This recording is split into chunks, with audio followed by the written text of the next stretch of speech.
পাকিস্তান, চীন বা বাংলাদেশ। ভাৰতৰ প্ৰতিৰক্ষা নিৰ্মাণ খণ্ডত আন এক বৃহৎ অগ্ৰগতিৰে DRDOয়ে আন এক চমক সৃষ্টি কৰিলে এই মুহূৰ্তত। বৰ্তমান আধুনিক যুদ্ধ চলি আছে চৌদিশে, আধুনিক যুদ্ধৰ যুগ, বৰ্তমান আধুনিক ড্ৰোন যুদ্ধৰ যুগ চলিছে আৰু এই ড্ৰোন যুদ্ধৰ সময়ত এই নতুন এক মাইলৰ খুঁটি স্থাপন কৰিবলৈ সক্ষম হ'ল ভাৰতীয় প্ৰতিৰক্ষা ব্যৱস্থাই। DRDOয়ে আন এক নতুন মাইলৰ খুঁটি স্থাপন কৰিবলৈ সক্ষম হ'ল এই অত্যাধুনিক ড্ৰোনৰ সফল পৰীক্ষণৰ জৰিয়তে, যি ড্ৰোনৰ জৰিয়তে ক্ষেপণাস্ত্ৰ নিক্ষেপ কৰি নিখুঁতভাৱে লক্ষ্য ভেদ কৰিবলৈ সক্ষম হ'ব ভাৰত। নমস্কাৰ প্ৰিয় দৰ্শক, মই জয়ন্ত মাধৱ গোস্বামী আপোনাক স্বাগতম জনাইছোঁ নিউজ 18 অসম নৰ্থ ইষ্টৰ ডিজিটেল লাইভলৈ। আৰু ডিজিটেল লাইভত এই মুহূৰ্তত লৈ আহিছোঁ এয়া এক গুৰুত্বপূৰ্ণ খবৰ ভাৰতৰ প্ৰতিৰক্ষা ক্ষেত্ৰখনৰ, কাৰণ বিভিন্ন ধৰণৰ প্ৰত্যাহ্বানৰ সন্মুখীন হৈছে ভাৰত শেহতীয়াকৈ। পাকিস্তান, চীন,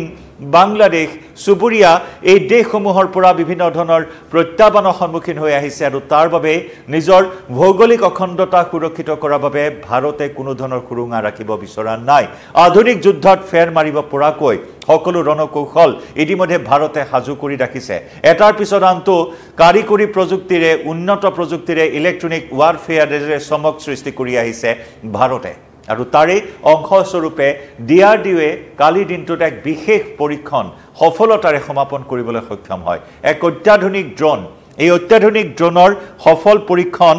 য'ত DRDOয়ে ULPGM-V3 মিছাইল নিক্ষেপ কৰি সফলতাৰে এই পৰীক্ষণ সম্পন্ন কৰি সমগ্ৰ বিশ্বকে এক প্ৰকাৰ চমকিত কৰিছে। লগতে শত্ৰু ৰাষ্ট্ৰৰ নিদ্ৰাহৰণ কৰিবলৈ সক্ষম হৈছে ভাৰতে। আমি পুনৰ জনাইছোঁ DRDOয়ে এক অত্যাধুনিক ড্ৰোনৰ সফল পৰীক্ষণ চলায়। DRDOয়ে ULPGM-V3 মিছাইল নিক্ষেপ কৰে ড্ৰোনৰ জৰিয়তে। এই অত্যাধুনিক ড্ৰোনৰ জৰিয়তে এই মিছাইল নিক্ষেপ কৰি সফল পৰীক্ষা চলাবলৈ সক্ষম হয়। এই মিছাইলটো যুদ্ধ বিমানৰ পৰা নহয় বা কোনো যুদ্ধ জাহাজৰ পৰা নহয়, এটা মাত্ৰ ড্ৰোনৰ পৰা নিক্ষেপ কৰিব পৰা ক্ষমতা থাকিব এই অত্যাধুনিক ড্ৰোনটোৰ। হয়, কোনো যুদ্ধ বিমান বা কোনো যুদ্ধ জাহাজৰ পৰা নহয়, এইবাৰ এই অত্যাধুনিক ড্ৰোনৰ পৰাই শত্ৰুপক্ষক চমক দিবলৈ সক্ষম হ'ব ভাৰত। শত্ৰুপক্ষক সমুচিত প্ৰত্যুত্তৰ দিবলৈ সফল হ'ব ভাৰত, সক্ষম হ'ব ভাৰত। যাৰ বাবে এই মিছাইলটো যুদ্ধ বিমানৰ পৰা নহয়, আমি পুনৰ জনাইছোঁ ড্ৰোনৰ জৰিয়তে যুদ্ধ ক্ষেত্ৰত শত্ৰুক ধ্বংস কৰিবলৈ সক্ষম হ'ব ভাৰতে। আৰু তাৰ বাবে এনেধৰণৰ এক অত্যাধুনিক ড্ৰোনৰ এই মুহূৰ্তত ব্যৱস্থা ভাৰতে গ্ৰহণ কৰিছে। অন্ধ্ৰপ্ৰদেশৰ কুৰ্নুলস্থিত ৰাষ্ট্ৰীয় মুক্ত ক্ষেপণাস্ত্ৰ পৰীক্ষা কেন্দ্ৰৰ পৰা DRDOয়ে এই সফল পৰীক্ষা চলাইছে। কালিৰ দিনটোত অন্ধ্ৰপ্ৰদেশৰ DRDOৰ যি কুৰ্নুলস্থিত ৰাষ্ট্ৰীয় মুক্ত ক্ষেপণাস্ত্ৰ পৰীক্ষা কেন্দ্ৰ আছে তাৰ পৰাই ইয়াৰ সফল পৰীক্ষা কৰা হৈছে। ইতিমধ্যে কেন্দ্ৰীয় প্ৰতিৰক্ষা মন্ত্ৰী ৰাজনাথ সিঙেও DRDOৰ এই সফল পৰীক্ষণৰ নিশ্চিতি দি কৈছে যে ভাৰতে প্ৰতিৰক্ষাৰ সক্ষমতাৰ ক্ষেত্ৰত আৰু এধাপ আগুৱাই গ'ল। প্ৰতিৰক্ষাৰ সক্ষমতাৰ ক্ষেত্ৰত আৰু এখোজ সবল খোজ আগবাঢ়ি যাবলৈ সক্ষম হোৱাৰ কথা নিশ্চিতি প্ৰদান কৰি উল্লেখ কৰে দেশৰ কেন্দ্ৰীয় প্ৰতিৰক্ষা মন্ত্ৰী ৰাজনাথ সিঙে। এতিয়া এই ড্ৰোনৰ জৰিয়তে, এই অত্যাধুনিক ড্ৰোনৰ জৰিয়তে ক্ষেপণাস্ত্ৰ নিক্ষেপ কৰিব পৰাটো DRDO আৰু সহযোগী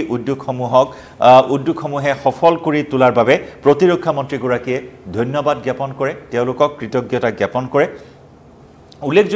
উল্লেখযোগ্য যে এই ULPGM-V3 মিছাইল ড্ৰোনৰ পৰা নিক্ষেপ কৰিব পৰাকৈ নিৰ্মাণ কৰা হৈছে। এনেকুৱা ধৰণৰ এটা মিছাইল যাক ড্ৰোনৰ পৰা নিক্ষেপ কৰিব পৰা যায়। শেহতীয়াকৈ মানৱবিহীন ড্ৰোনৰ প্ৰয়োগ ইতিমধ্যে বৃদ্ধি পোৱা পৰিলক্ষিত হৈছে। শত্ৰুপক্ষক নিখুঁতভাৱে আক্ৰমণ কৰিব পৰাকৈ, লক্ষ্যত যাতে নিখুঁতভাৱে আক্ৰমণ কৰিব পৰা যায়, লক্ষ্যত যাতে নিখুঁতভাৱে ভেদ কৰিব পৰা যায়, তাৰ বাবে এই পদ্ধতি ইতিমধ্যেই নিৰ্মাণ কৰি তুলিছে DRDOয়ে। গতিকে সম্প্ৰতি যুদ্ধত মানৱবিহীন ড্ৰোনৰ ব্যৱহাৰ বৃদ্ধি পাই থকাৰ পৰিপ্ৰেক্ষিতত এতিয়া ভাৰতে ড্ৰোনৰ জৰিয়তে মিছাইল নিক্ষেপ কৰিব পৰাৰ পদ্ধতিৰ ওপৰত গুৰুত্ব প্ৰদান কৰি এই সফল পৰীক্ষা চলাই ইয়াত সফলতা লাভ কৰি দেশখনৰ প্ৰতিৰক্ষা খণ্ডক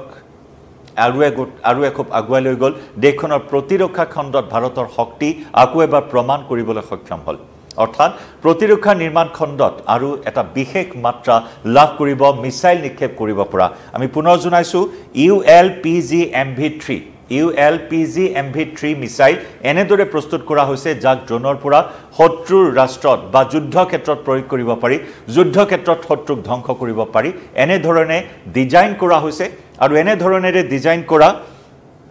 ULPGMV3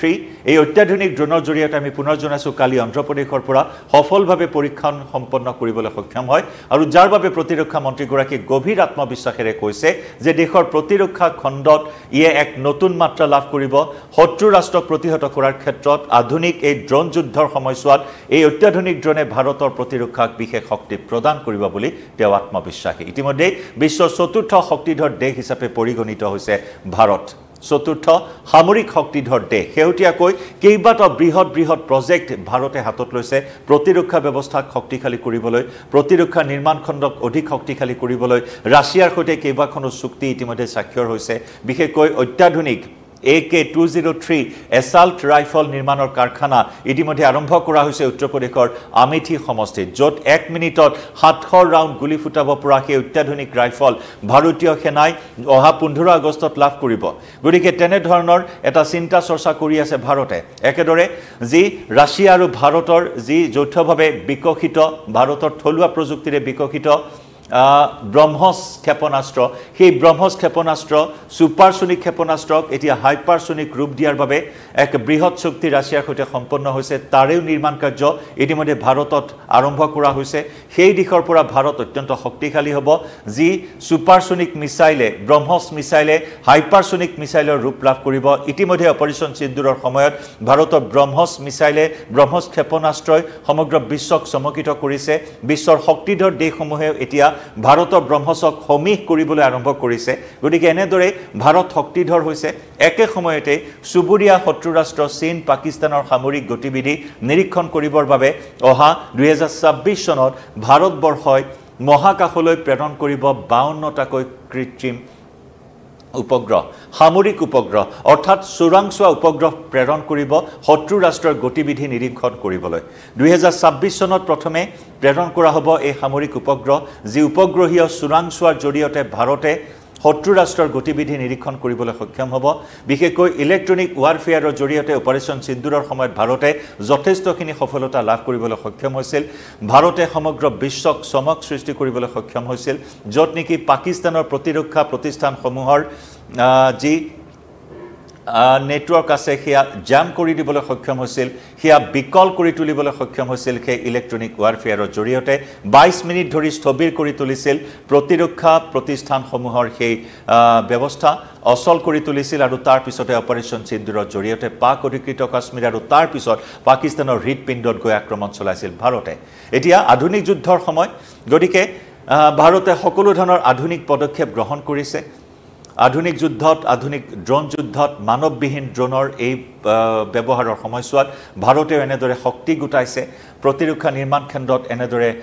বিশেষভাৱে গুৰুত্ব প্ৰদান কৰিছে আনকি বিগত বৰ্ষত প্ৰতিৰক্ষা বাজেট 26968 কোটি টকাৰ বাজেট গ্ৰহণ কৰা হৈছিল যাতে এনেদৰে নিজৰ দেশখনক সুৰক্ষিত কৰিব পৰা যায় শত্ৰু ৰাষ্ট্ৰৰ পৰা আহিব পৰা ভাবুকি প্ৰতিহত কৰিব পৰা যায় আৰু এনেদৰে প্ৰতিটো পদক্ষেপতে ভাৰতে সফলতা লাভ কৰিবলৈ সক্ষম হৈছে অৰ্থাৎ আমি পুনৰ জনাইছো উপগ্ৰহীয় ইতিমধ্যে আমি উল্লেখ কৰিছো স্যাটেলাইট চোৰাংচোৱা প্ৰেৰণ কৰা হ'ব চোৰাংচোৱা স্যাটেলাইট প্ৰেৰণ কৰা হ'ব উপগ্ৰহ প্ৰেৰণ কৰা হ'ব মহাকাশৰ নিম্ন স্থানৰ কক্ষপথত স্থাপন কৰিবলৈ চেষ্টা কৰাব 2026 চনৰ পৰা 2029 চনলৈ